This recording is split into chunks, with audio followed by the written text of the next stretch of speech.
LSU and Ole Miss square off this weekend in Baton Rouge, Death Valley.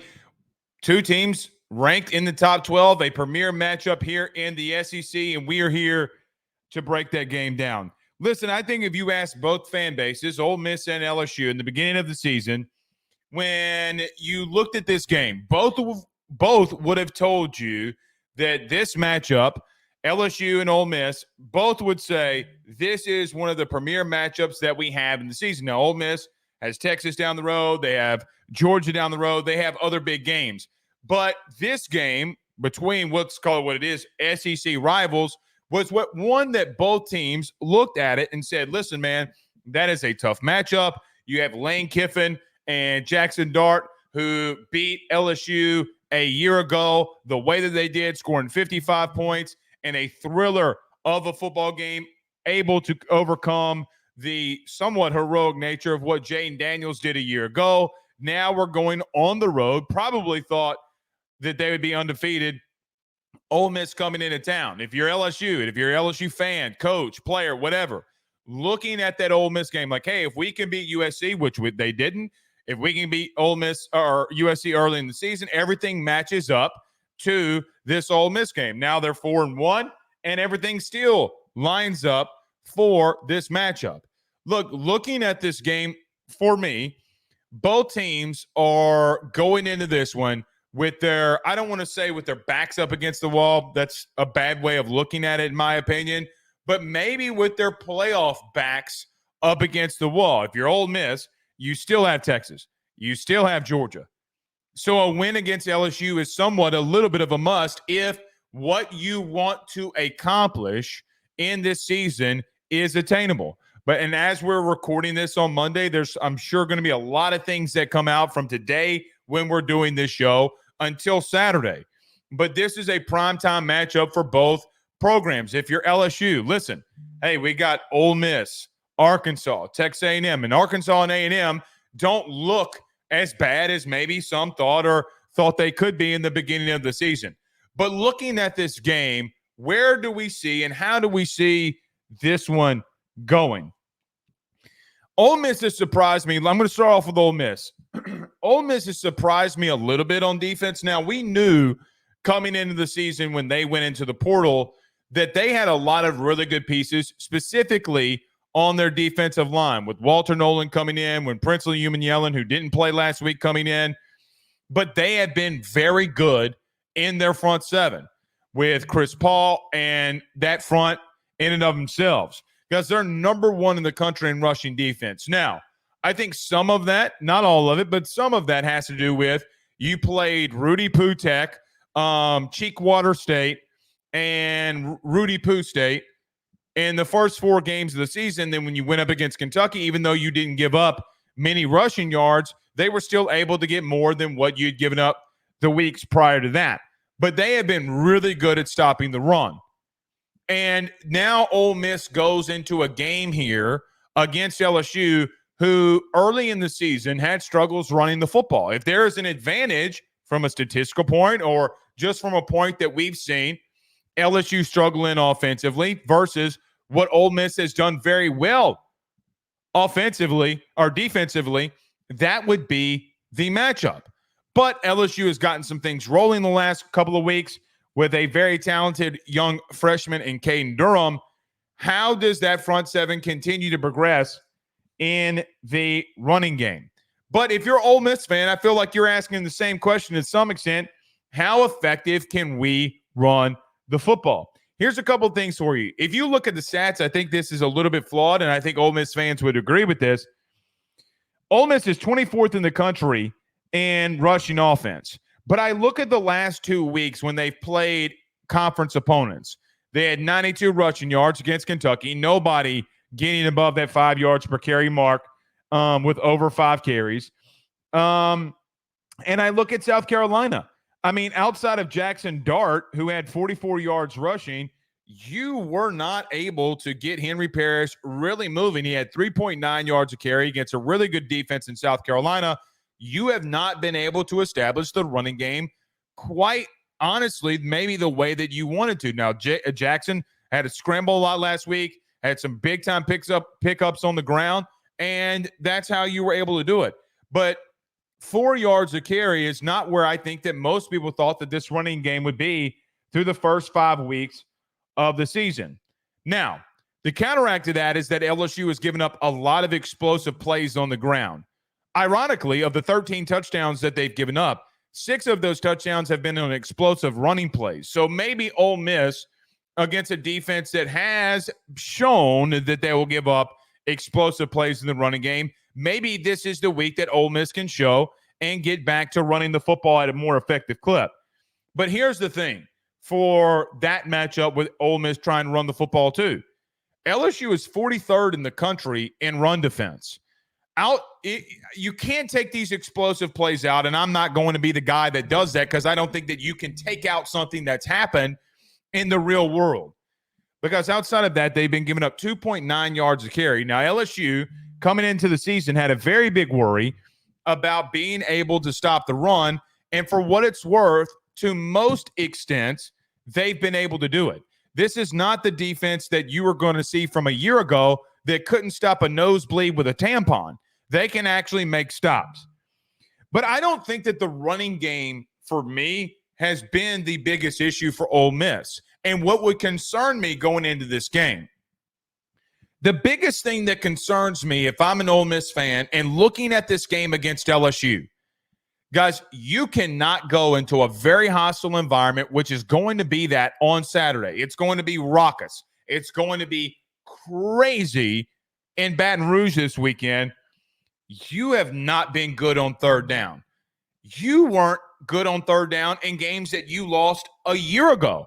You know, I think of Alabama. You were horrible on third down, and I know Ole Miss fans came after me and said, "Hey, well, we do things on third down to set up for going for it on fourth down."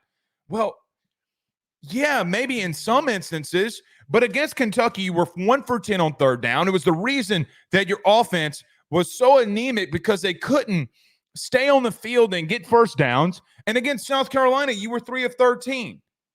And there comes a part where I'm asking, if I'm Ole Miss, what is this offense? I think that you have leaned in on your defense, and the completely different style of what we thought this team would be or could be has been the opposite.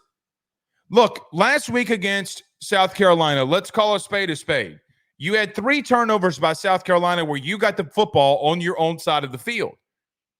You know, I look at the fumble that Robbie Ashford had. I look at both of the turnovers on downs. You got the football on your own side of the field.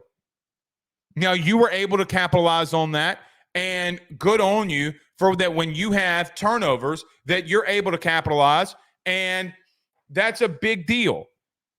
But I don't know how well you have been able to move the football against tougher opponents. Now, LSU is not, in my humble opinion, not as good defensively as Kentucky and South Carolina. They're much more explosive on offense, though, and they will make stops. The best thing that LSU does defensively is get off the field on third down. Guys, they went from 123rd in the country last year on third down to right now, under Blake Baker, they're in the top 30s in getting off the field on third down. I don't know what your offense is, and I think Jackson Dart has been under a lot of pressure. I think your offensive line has been lackluster, to say the least. I think that they've been out-physical at moments. And I don't know if with an offense on the other side that has shown that they can be very explosive, like, can you keep up with that? Now, Blake, this sounds ridiculous. Lane Kiffin is the head coach of Ole Miss. You're right. But if I'm looking at the 2-game sample size of this specific season, I would worry about that. Last thing before we move to LSU here and this matchup. I think that Ole Miss's defensive line is one of the best in the country. Not just one of the best in the SEC, one of the best in the country. You know, you spend a lot of money to go get a lot of these guys, and it has worked for you. You know, I think it's J.J. Pegues, who might be one of the funnest defensive linemen to talk about in the SEC because he has 4 rushing touchdowns. The dude is fun to watch, but he's making plays defensively. I look at Walter Nolan, who had 2 big tackles for loss last week on critical third downs against South Carolina. The best thing that LSU remotely has is arguably the best thing that you remotely have, and it's going to be a battle of a really good defensive line that can get after the passer versus a really good offensive line that's given up a sack all year. LSU has 2 premier tackles in Will Campbell and Emory Jones. How does this entire offensive line hold up? Can they run the football on this really good defensive line? But it's going to be very cumbersome. There's a good educated word for you to be able to get after Garrett Nussmeier. And if you don't, and you let him sit in the pocket, he will find ways to pick you apart. Here's the other thing. Where I think Ole Miss can get on LSU is where they can get on them would be, look, their secondary has shown not only last year, but again this year, if you use a lot of motion, if you use a lot of confusion, they will get lost in coverage. They will get lost on their assignment. And there's nobody better in doing that more than Lane Kiffin. Nobody. At getting you to think the ball's going one place and it goes another. They got to, and Lane's got to use a lot of motion this week, because if he does, that LSU secondary can and will get confused and be out of alignment, out of assignment, and not knowing what to do. And I understand that LSU is coming off a bye week. And I know that that's a big deal. But they have continuously shown through the Brian Kelly era that they will give up points in blown assignments. If they're right in their assignments, LSU has been, for what it's worth, very tough to score on. It's why they won the West in 22 when they were assignment correct. So Ole Miss really has to attack that secondary, who's 96 in the country in passing yards allowed. They really got to attack them with motions, speed options, read option, RPOs, etc., and make them beat you that way. I lied. One last thing on Ole Miss here.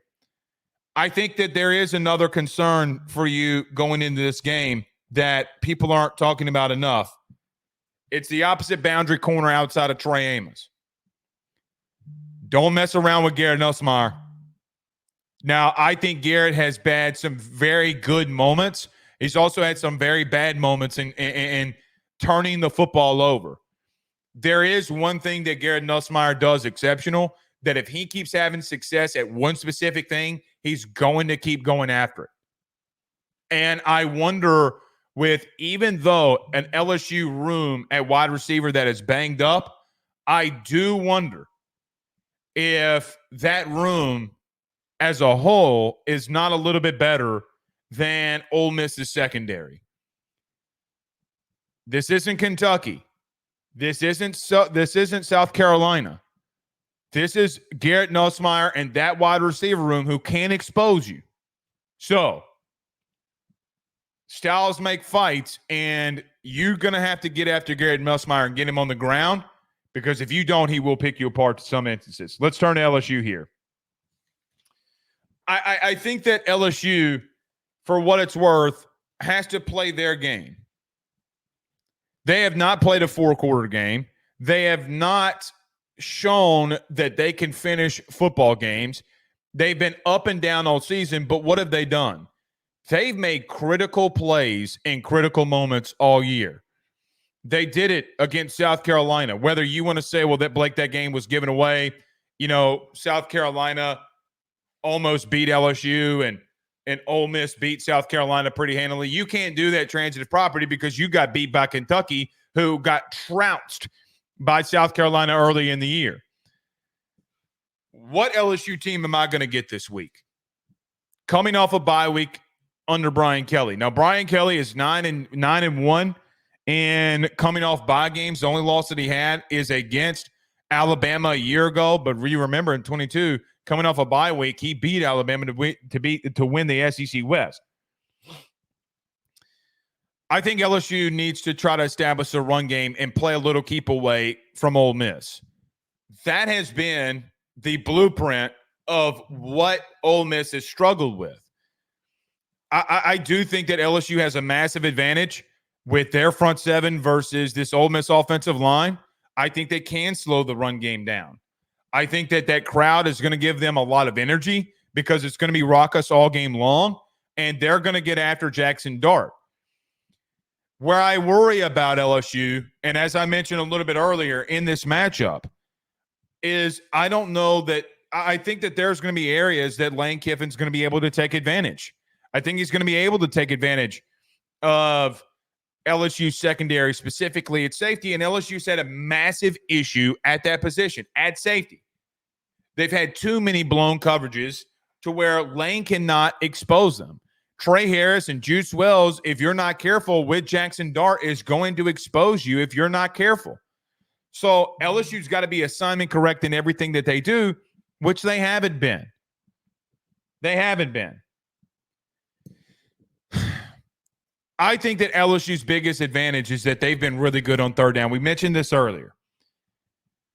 LSU has been so good on third down compared to where they were a year ago that they're not going to play the passive, just sit back and let things happen like they did a year ago in this game.